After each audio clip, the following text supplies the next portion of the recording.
That little tractor's got lots of hours on it. It's been ridden hard, but she's still going. It's March 23rd, and we're working on our fertilizer and seed trailer that we used during corn planting. We had a four-way cross that froze and busted. We drained the plug to the pump and thought we had everything drained, but we had one valve we forgot to open. So we're replacing this cross, and I think that's the only thing that is busted.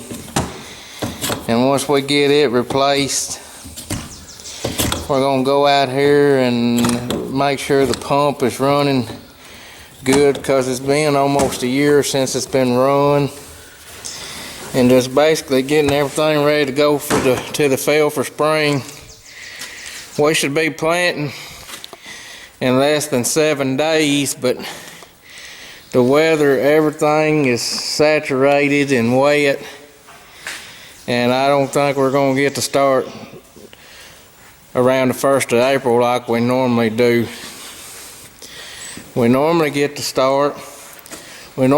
plant a little bit of corn in March here, but we got a 475 gallon tank, and we normally haul 450 gallons of liquid fertilizer that we put down in furrow with the corn seed.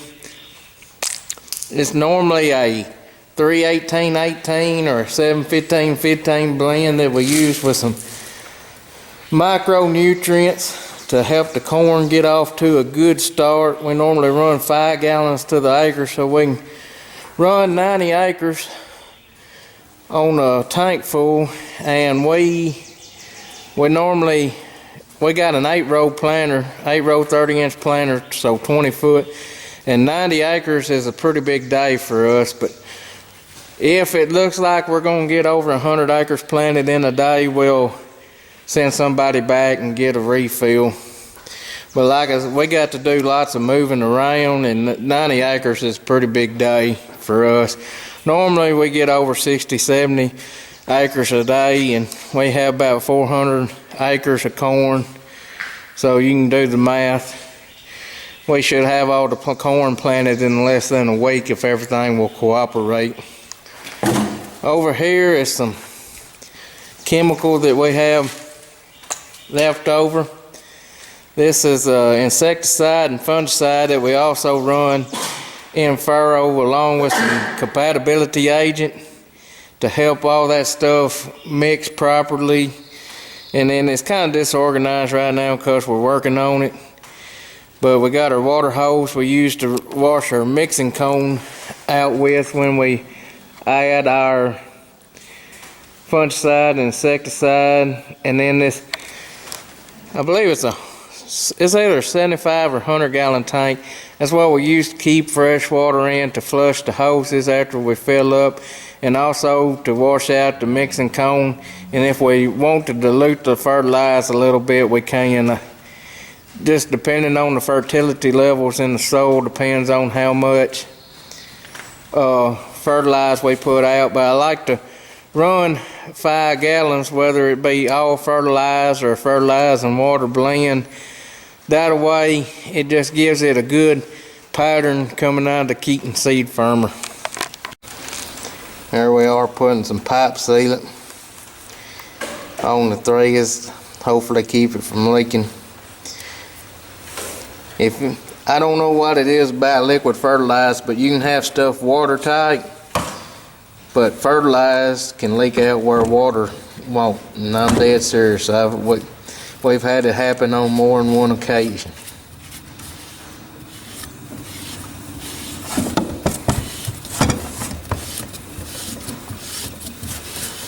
The trailer had sit outside for a little bit. We try to keep everything in the shed, but when you get to working on everything in the springtime, you can't always leave everything in the shed.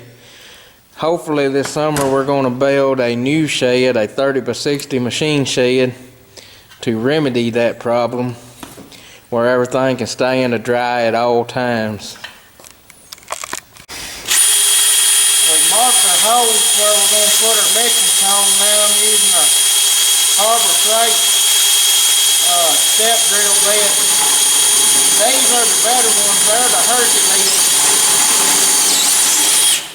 We bought the old cheap ones to try on the beginning, and we really liked them, but they just didn't last very long. So we thought we would try these newer ones, or the better ones. They was like $35 for a set of two. They seem to be holding up better. They got a spiral. They've got a spiral design and instead of being straight down, and I think that keeps them from hanging up as bad. And they've been doing really good so far. We'll go get a 3/8 bolt and check them holes.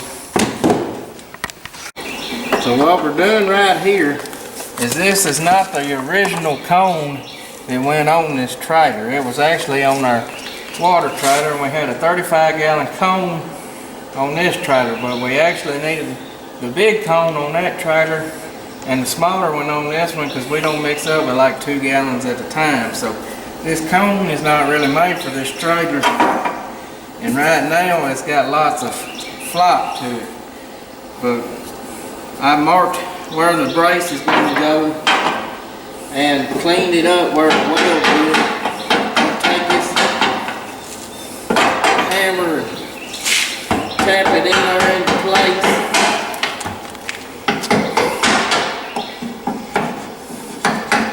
Get it where it gives us the most support.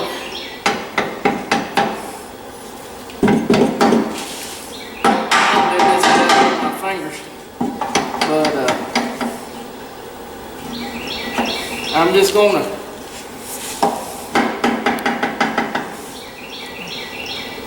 I'm just gonna tack this in here, and I'm not even gonna tack it to the cone, but it gives it a lot more support. That way, in the future, if we ever want to take this cone off and do something different, we got that option. And all we have to do is just take the grinder, cut that tack off, and our tongue's not messed up neither. So I've got everything shined up and ready to weld, and I'm just going to tack this piece of angle iron on there to brace this up.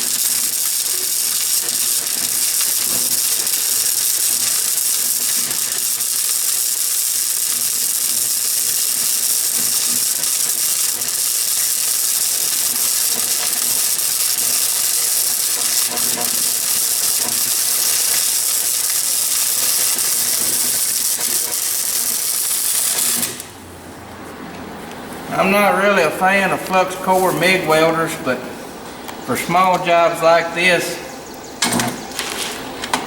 they're okay. There's nothing I'd rather use than my old stick welder, because I know it inside and out. I can do a good job with it. Someday I'd like to get a real MIG welder, but as I always say, we make do with what we got.